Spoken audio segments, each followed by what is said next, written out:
नमस्कार, आप देख रहे हैं आजाद टीवी न्यूज 24 और मैं हूं आसमा आपके साथ। उत्तरी हरियाणा राइस मिल एसोसिएशन की तरफ से सभी पत्रकार बंधुओं का स्वागत करता हूं। और ये हमारे लिए जो हम जिस ट्रेड में हम हैं उनके लिए ये प्रेस कॉन्फ्रेंस भी शायद लाइफ में पहली बार हो रही है। तो इसलिए पत्रकार बंधुओं से प्रार्थना है कि अगर कोई हमारे से प्रोटोकॉल की या किसी और प्रोसीजर में कमी रह जाए या त्रुटि रह जाए तो काइंडली उसको इग्नोर कर दें। धन्यवाद। सभी को नमस्कार। हम यहाँ पर उत्तरी हरियाणा राइस मिलर्स एसोसिएशन को रिप्रेजेंट करते हैं। इस एसोसिएशन में मेनली 3 जिलों के राइस मिलर्स हैं, अंबाला, यमुनानगर और पंचकूला। इन तीनों जिलों के 500 से ज्यादा राइस मिलर्स हैं। जैसा कि काला साहब ने कहा कि ये हमारी पहली प्रेस कॉन्फ्रेंस है, तो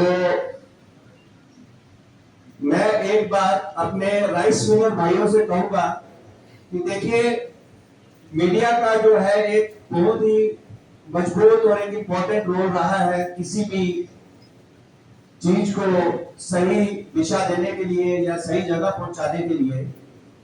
मीडिया हमारा एक चौथा स्तंभ माना जाता है।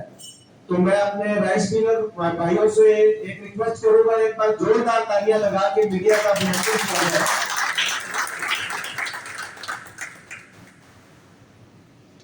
इस एसोसिएशन का गठन अभी 2 महीने पहले ही हुआ है।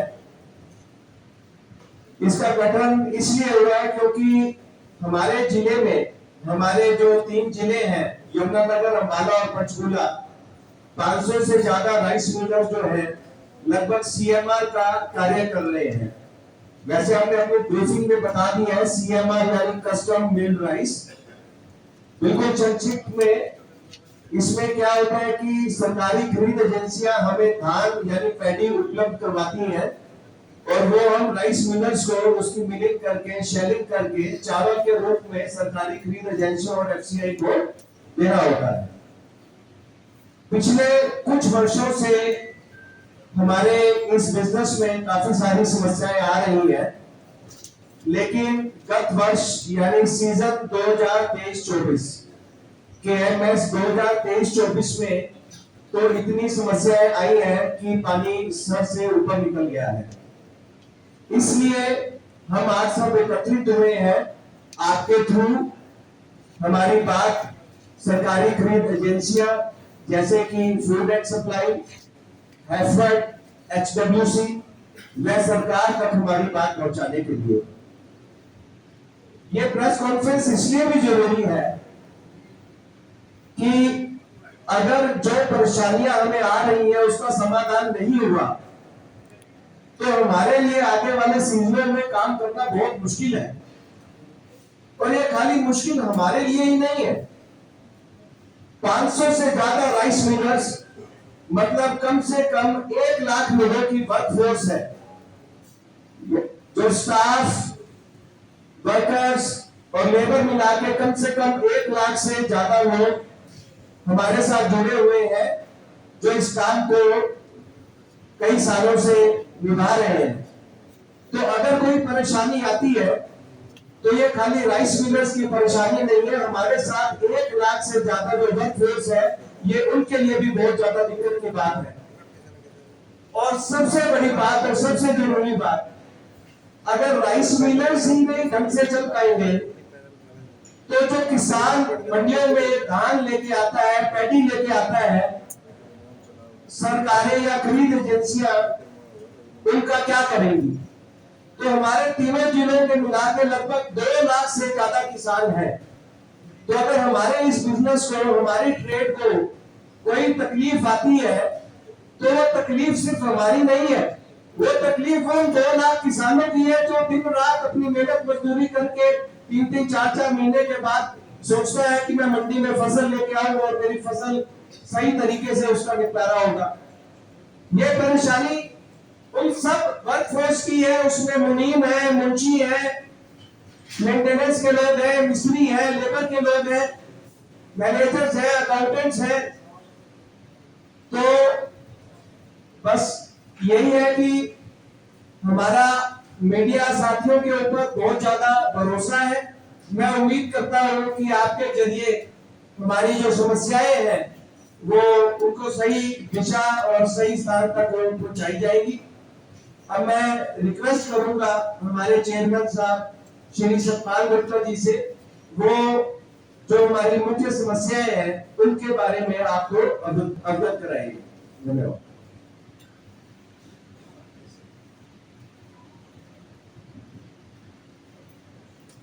सभी पत्रकार बंधुओं को नमस्कार। और तीनों जिलों के आए हुए जी ने बताया है कि लाखों मजदूर बेटे हो जाएंगे। इसमें किसान के साथ मंडी में 8 टीवी जितने हैं उनके पास भी जितना वर्कर है वो भी सारा फालतू हो जाएगा। एग्रो बेस इंडस्ट्री है, ये हमारी हरियाणा में सबसे बड़ी इंडस्ट्री है। ये इंडस्ट्री आज डूबने के कगार पे खड़ी है।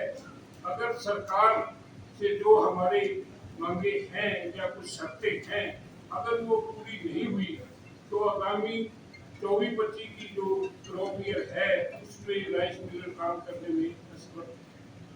इसमें हमारी जो मुख्य डिमांड है वो मैं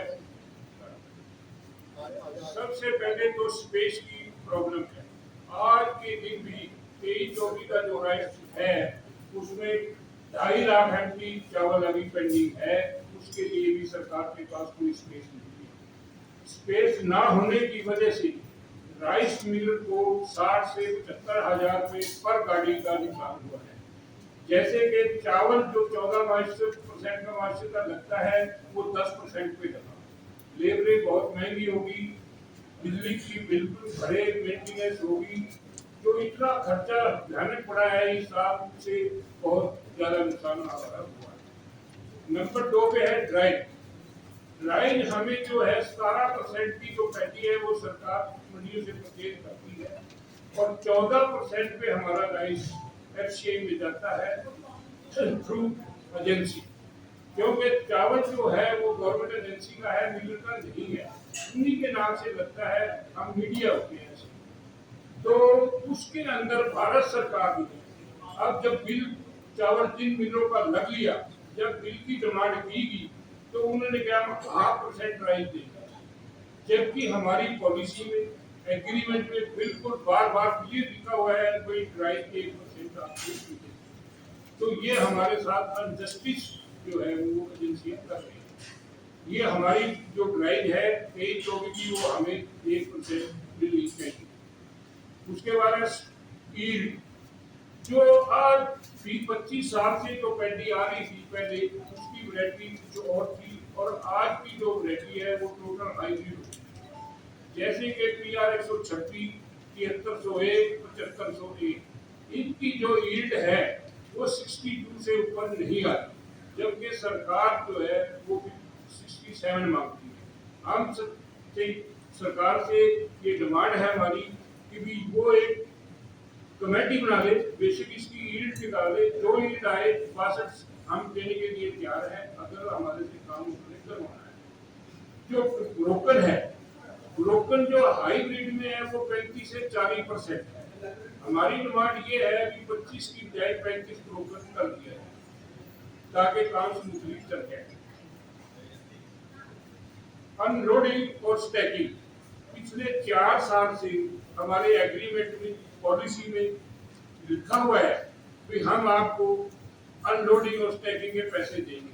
जैसे कि ठेकेदार को बीट में, सनफ्लावर में, बाजरा में या कपास में सब में अनलोडिंग और स्टैकिंग के पैसे देंगे। इसके 2 पार्ट होते हैं, एक अनलोडिंग और एक अनलोडिंग। लोडिंग के पैसे जो है वो दे रहे हैं हम आड़ती को, अनलोडिंग जो है वो मिलर को दे रहे हैं, उन्होंने वो नहीं दे रहे। तो ये हमारी मांग है कि हमारे जो 4 साल के पैसे रुके पड़े हैं वो हमारे लिए है। वुडन क्रेट और सरकार की पॉलिसी और एग्रीमेंट दोनों में लिखा हुआ है पहले सरकार दे रही थी 15 रुपए टन यानी 1.5 रुपए क्विंटल, तो अब उन्होंने 3 साल से बंद कर दिए।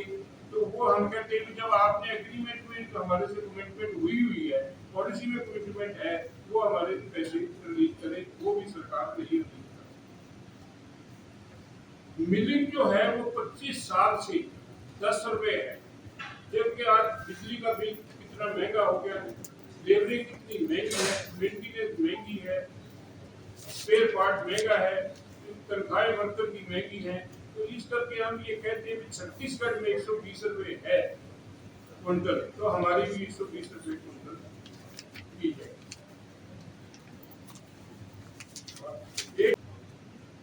बिना बिल के अब के उन्होंने ये कह दिया कि बिल लेंगे 14 रुपए 49 पैसे देंगे। अब जिन मिलरों के पास बिल नहीं है उन्होंने वो 7 रुपए 24 पैसे भी बंद कर दी। तो हमारी सरकार से ये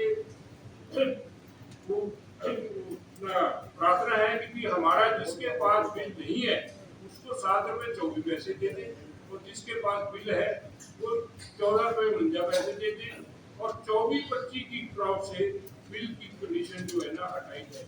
क्योंकि बारदाना इतना महंगा है, कोई हर साल मिलर बारदाना नहीं परचेज करेगा। जब वो बारदाना है चीनी तो बारदाने में ही जाएगी ना, कोई आगे के फल में तो जाएगी।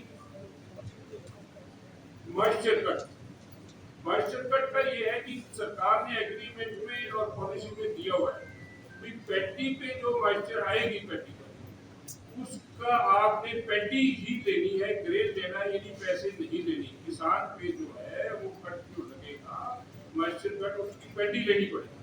और चावल में सरकार उल्टा कर रही है, हम ये कह रहे हैं कि पैडी और राइस बोथ में एक ही कंडीशन होनी चाहिए। जब वो लेना इसी पट्टे से तो देना भी उसी पट्टे से चाहिए ना। तो चावल पे वो जो मॉइस्चर कट है वो 110% काट रही है, यानी उसमें 100% की जाएगी 110% होगी। तो ये बिल्कुल अनजस्टिस है, ये नहीं होना चाहिए, ये ग्रेड लेना चाहिए। जबकि एफसीआई ग्रेड ही काट रही है, एफसीआई पैसे नहीं काट रही। जो एजेंसियां हैं वो हमारे बिल से जो सिक्योरिटी है या जो थोड़ा बिल बनता है उसमें से उसके पैसे काट। तो हम हमारी यही डिमांड है कि इसको ना करें।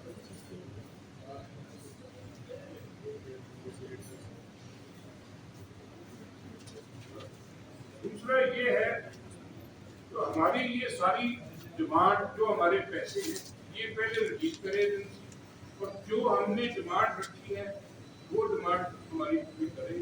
उसके बाद हम अपने राइस मिलर भाइयों की मीटिंग बुला के क्या करना है 24-25 में उसके बारे में तो इसके साथ ही मैं पत्रकार भाइयों का धन्यवाद करता हूँ कि हमारी बात आपके माध्यम से सरकार तक पहुँचे।